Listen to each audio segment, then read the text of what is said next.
Hello there, everyone, and welcome back to the GSL-English Podcast. My name is Gideon, and this is a podcast for all learners of English to practice and improve in a relaxed and natural way.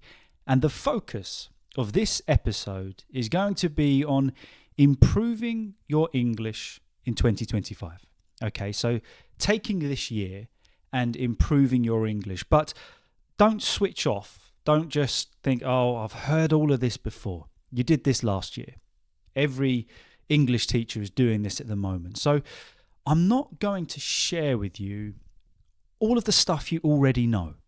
Do you know what I mean? Because I think most of you you've tried and tested and they work, learn vocabulary every day, set yourself goals. Don't worry about mistakes. Speak every day. Read every day. They're all brilliant tips and tricks, and they will help you improve your English, but you've heard them all before. So that's not what I'm going to share with you today. I'm going to give you some pointers on how I would use just the change in society and the way we go about taking in knowledge and information, which has changed, hasn't it, over the last decade. I just want to give you my thoughts on taking advantage of that. And maybe this year it's the year just to change things a little bit for us. Okay, so maybe we've been learning English for years, we're just every year trying to improve. Or maybe this is the year where we just tweak, we just adjust our style of learning a little bit. And I'm just going to give you my thoughts on how you should do that. But let's talk about the elephant in the room. Let's talk about, the thing that has to be spoken about. And that is that, of course, if you are a returning viewer or listener on Spotify, you'll know that I haven't uploaded an episode in 2 or 3 weeks, which is unlike me. I'm often quite proud. I post episodes every week on a Sunday, sometimes 2 episodes, but we have gone without a podcast for the last couple of weeks. So the first thing we're going to do in this episode is just catch up a little bit. We're going to touch base. We're going to just get on the same page as to where I've been, what I've been up to, why there has been no podcasts. Going to talk about stress a little bit and how to cope with stress. Found some brilliant suggestions on that. We're going to talk about that first, and then I'm going to give you my advice on learning and improving your English in 2025. So, if you are returning again, if this is your first podcast of mine in 2020, well, actually, this is all of your first podcast of mine in 2025. But if you are new here, if this is your first time checking in, wondering what you're listening to, then you are most certainly welcome. As I said at the beginning, my name is Gideon. I am an English teacher from London, and as well as teaching privately online, I create these podcasts to help you take in, to absorb, to immerse yourself in the English language in the most real, natural, and authentic way as possible, so you can be better prepared for using English in reality. So that's the idea of these podcasts. So just give it a subscribe. Give it a follow. You've got nothing to lose. And if you are a returning viewer or listener, thank you so much. You are most welcome here. So, what's been going on? Why have I not been posting podcasts? Where have I been? Well, as many of you will know, if you follow me on Instagram and the community posts on YouTube, I moved house. Recently moved house. So, no longer in the cabin. I am currently in my new living room, and you might be able to hear an echo. And that's because at the moment, we've just moved house and we haven't got a lot of furniture. We've got this sofa, this mustard coloured sofa, got the trusty lamp, which is just out of frame. That was in the old podcasting cabin. But just moved house. So if you do hear a bit of an echo, it's because we haven't got a lot in here at the moment. But moving house, I don't know why I underestimated how much time, effort, and not necessarily stress, because we didn't have a lot of stuff, but oh, you know what, maybe it was stress. Maybe it's a lot, isn't it, moving house? And we're actually going to talk about that in a moment. But it just absorbed all of my time. So it wasn't my plan to not do any podcasts while moving. That was not the plan at all, but it's just the way it went, and had to prioritise getting over here, getting everything sorted. We had issues with the internet and a few teething problems, as you are to expect when you move home. And when you experienced teething problems, it's just minor problems that you have to deal with as you get used to something. So, for example, sometimes you start a new job, there's teething problems. Just little things to get used to. Or you get a new car, teething problems. Just little problems, little issues that you have to fix or adjust. So that's what we've had here, but it's just had to take priority over the podcast. So I do very much apologise, but hopefully we're back. I do hope to create another episode for next week. Got some brilliant stories lined up, got some fantastic articles for us to study together. So don't worry, I'm not going anywhere permanently. But very soon, hopefully in February, we'll be back to regular episodes, weekly, or hoping to do 2 a week. That's the goal. That's what I want to get back to. But on top of moving house, I also got sick. So got a chest infection, which has not been pretty. And let me tell you, you would not have wanted to listen to an episode of myself with a chest infection. I sounded hideous. It was awful. So I didn't want to put you through that. And then on top of that, we have had some family matters that really had to take priority. So that's why there's been no podcasts. But let's just focus on that aspect of moving house. Because whilst preparing this podcast and doing some research just for future episodes that are coming up, I was just looking at some statistics on moving house. And I didn't realise, but apparently it's in the top 10 most stressful things you can do. Now, for us, it hasn't been that stressful because we didn't really have a lot to move over. And we were coming from my parents' place because, as many of you know, we were living abroad. It's quite a simple life.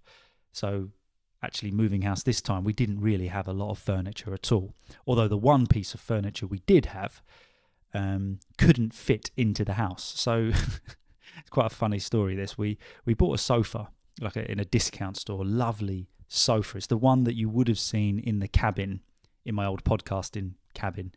The orange sofa, lovely sofa, recliner, splits in half. And when we got this place, my wife said, "Do you think the sofa will fit into the living room?" I said, "Yeah, of course it will. Absolutely no problem. It splits in half. There's not going to be an issue there at all." My wife said, "I'm not too sure, Gideon. I don't think it's going to fit, even if you split it in half." And me being overconfident, I said, "Of course it's going to fit. Trust me, I've got this." 4 hours later, 2 friends later, no, cannot get the sofa in. So we're currently stuck with half of our sofa in the living room, which is the only piece of furniture we have, and the other half is out in the garage because I've got to find a way to get it into the house. So the only piece of furniture that we did buy for the place, or we did own, didn't fit. So, yeah. There's always a way around. There's always a solution. But yeah, coming back to it, apparently moving house is amongst one of the most stressful things you can do. I guess particularly if you've lived somewhere for a long time, you have the emotional attachment. It's a lot of money, isn't it? Expenses, the stress of getting it all done. Is everything going to be okay with your new home? Are the neighbours going to be all right? Blah, blah, blah.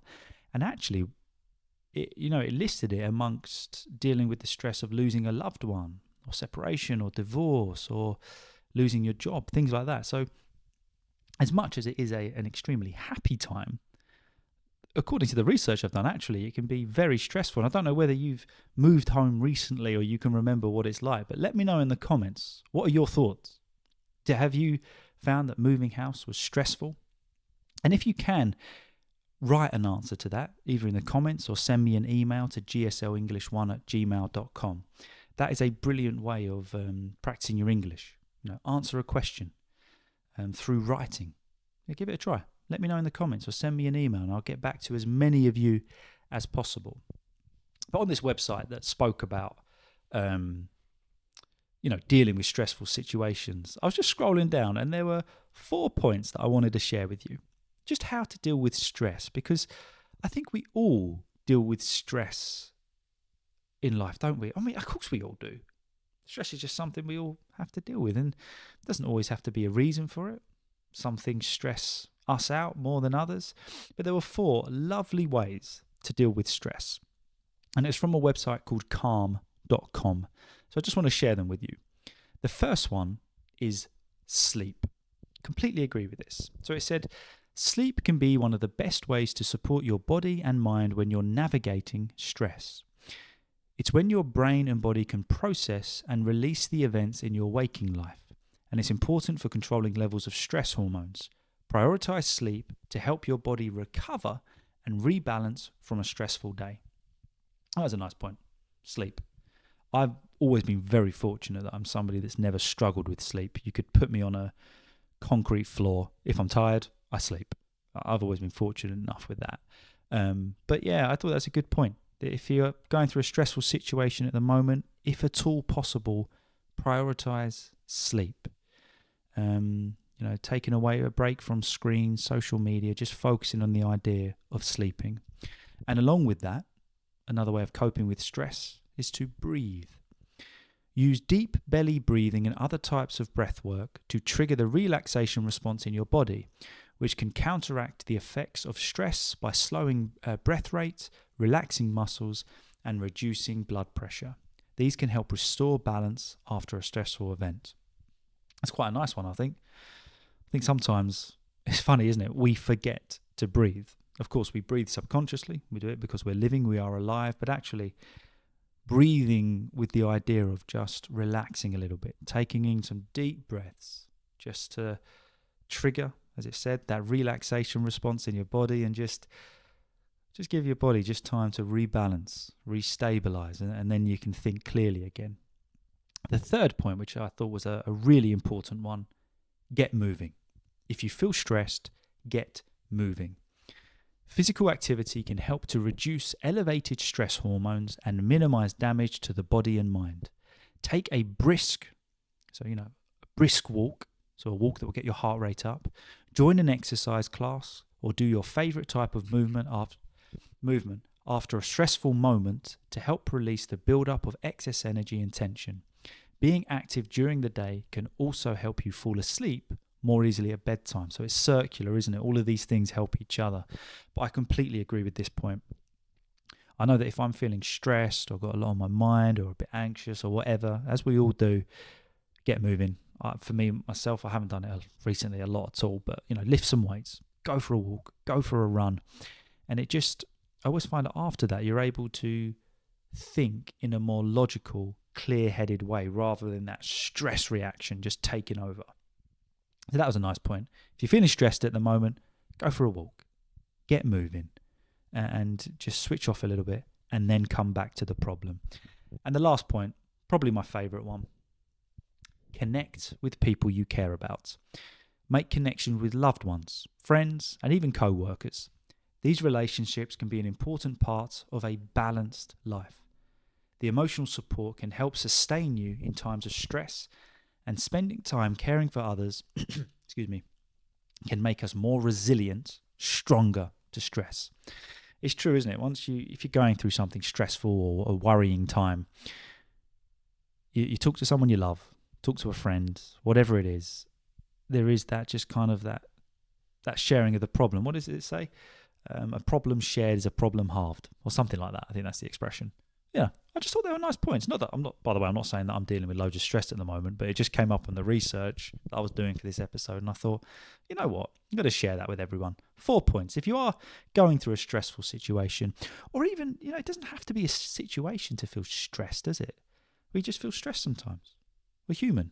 Sleep, breathe, move, connect.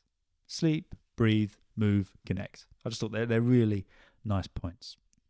But on to the topic of this episode, the main topic, how to improve your English in 2025. Now that can be stressful, can't it? We think, this year I really just want to make it happen. This year I really want to improve my English. You can do it, okay? And you might be at a point where you're happy with your English, which is absolutely fine. But let's make it a year just to take it to that next level, to be better. So, as I said, I'm not going to share with you all the usual tips, not because they don't work, but just because you've heard them all before. I've shared them last year. There's loads of videos and podcasts out at the moment telling you to do it all. So I'm not going to just repeat the same record. Do you know what I mean? Read every day, speak every day, set goals, embrace mistakes. All brilliant advice. But I'm just going to give you some thoughts perhaps on just learning English in the society that we live in today. Now, when we think about it, the reason that I'm doing this is because we live in a world where information is thrown at us at such a quick pace, and often through our own choice. If we think when we're scrolling on social media, looking through the news, how quickly now do we go through information? And our brains have just become used to absorbing information in that quick fire manner. So perhaps in 2025, that would be an additionally good way to improve our English. Now, I'm not saying to not sit down if you enjoy sitting down and studying. Studying will always work. It does work. I'm not saying that this eradicates study. But let's be honest, generally speaking, as every year moves on, life gets busier and we have less time. As well as that, society changes and information becomes quicker, faster, and move on to the next thing. So in my head, we either have to adapt to that, or we get stuck, or we get lost behind. So maybe now we need to start looking at improving our English in quick fire sessions rather than sitting down, reading and studying for 1 hour a week or blah. Because I know I don't have time to do that anymore. So what I would suggest to you for 2025 is to find things to replace that quick fire information that you get through social media, the news, things like that. You know, like when you have 10 minutes or a 15-minute coffee break. Let's be honest. Let's just be real with ourselves. A lot of that time is spent scrolling through the phone on pretty much useless information. It might not be, but generally speaking, coming from my own experience, it is. Why don't we, once a day, replace that kind of doom scrolling time with English? So what I mean by that is, you know, it doesn't have to be to sit down and watch a whole episode of something or to sit down and read 20 chapters of a book. But set yourself 5 minutes or 10 minutes of doing something in English. So it might be reading an article in English. It might be watching part of a series in English. It might be practicing speaking out loud, reading out loud in English. But just do it in those quick fire segments and just get into the habit of doing that. So rather than just, waiting at the bus stop or waiting at the cafe, just flicking straight onto Facebook or Instagram or YouTube, just to watch something perhaps in our own language or just absorb useless information, get into the habit of doing that with something that will benefit us in English. Read the news in English. Replace social media with an audio book that you can follow along with. Just 5 minutes. Bosh, got your 10-minute break. Get it done. But that's the kind of idea that I'm thinking for 2025 is we have to adapt to the way society's changed and the way our minds have changed to absorbing information. It's just fact. We are used to absorbing information now in a quick way. So why not do that with English? Why not try to take that approach with English and just get used to that when we get our phone out, we do something in English rather than just doom scrolling absolute rubbish that doesn't help us in any way. That's the goal that I would set, and that's the habit that I would really try to drive into my students and myself, and just that idea of, okay, we now take in information at a very quick pace. It's what we're getting used to. So maybe that's the approach I need to take with my English. And I really want to see how that goes. I'm going to try it with Spanish, but just to see if I'd adapt my approach to learning rather than sitting down, studying all the time, and that's the time that I learn a language. Well, on those quick fire information uploads that I do on coffee breaks and things like that, replace that with language learning at a quick pace, just to see what happens. So that's the first thing I would recommend. Secondly, I was going to just talk about how to make the most out of these podcasts. This podcast, and there's plenty of other English learning podcasts out there, and I'm sure you listen and watch them all. They're absolutely fantastic. But I would recommend that with this podcast, listen to it once, like you are now, and then listen to it again a couple of times until the next episode comes out. So some episodes, of course, will have the text all on the screen. You can read along with the article.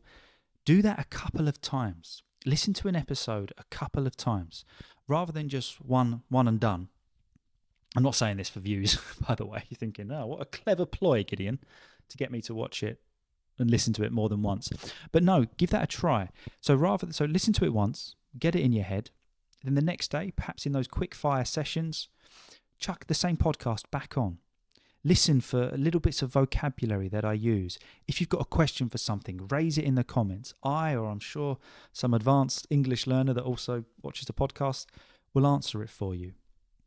But the more you do that, you give yourself a chance to pick up on things that you weren't familiar with, rather than just missing them in the first instance. And particularly, we got some more...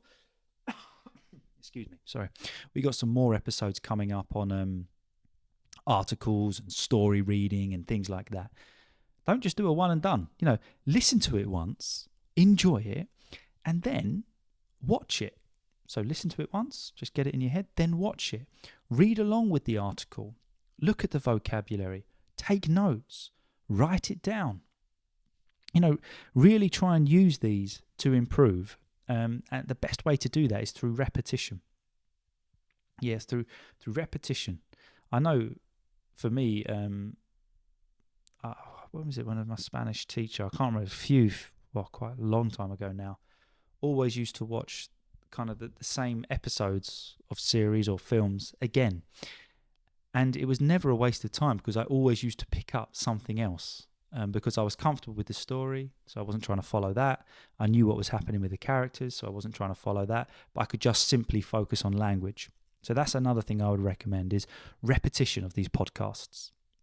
Just to really ingrain, but also giving yourself the opportunity to pick up on new vocabulary and new things. There you go. But the one point that I am going to drum home is to speak out loud.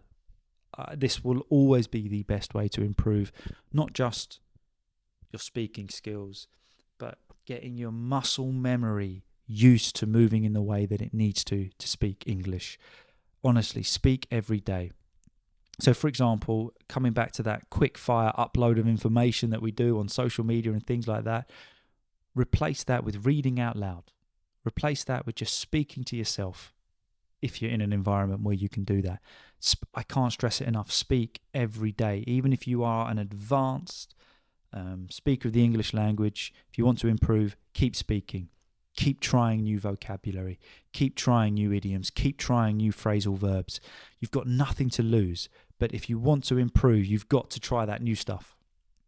You've got to just keep on pushing the boundaries, pushing your comfort zone ever so slightly. But just keep on doing that. Don't stop doing it. So that was the point as well. Speak out loud whenever you can. There you go. So because I don't have a charger here, I've left it in the office back at my parents' place. My battery is going to go. So we're actually going to very unprofessionally have to end the podcast there. But I got through everything I wanted to talk about. It's good to be back. I'm hoping, I hope there'll be an episode next week. If I can get it recorded in time, just with a few different things going on. But I do really appreciate all your support. I'm looking forward to whatever 2025 holds or has in store for us. But just remember, you've got this. You've got nothing to prove to anyone. Learn English for yourself and enjoy it. Don't put so much pressure on yourself. Don't worry so much. Just make time for it. Enjoy it. Keep on improving and just keep on enjoying it. All right. Thank you so much for watching. Thank you for listening. And I'll see you all very soon. Have a good one, guys.